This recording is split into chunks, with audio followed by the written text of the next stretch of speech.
Arakan army হুঁশিয়ারি দিয়েছে।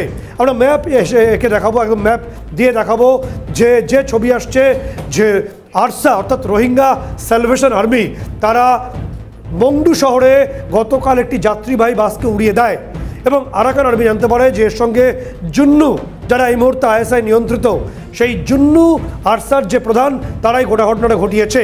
এরপর আরাকান আর্মির যে ডেস্ক আছে সেই ডেস্কের তরফে একেবারে ছবি দিয়ে তারা বলে দিয়েছে যে বাংলাদেশের টেকনাফ সহ কোন কোন অংশে রোহিঙ্গা ক্যাম্প চলছে এবং তাদের আরাকান আর্মি গেরিলা কায়দায় কোথায় কোথায় প্রবেশ করবে, সেখানে অ্যাটাকও করবে। সেই ছবি আরাকান আর্মি একেবারে তাদের আরাকান আর্মির ডেস্ক থেকে তুলে দিয়ে দিয়েছে এবং বোঝার যাতে কোনো সমস্যা না হয় সেই ছবিটা পরিষ্কার করে আমরা দর্শকদের দেখিয়েও দিলাম।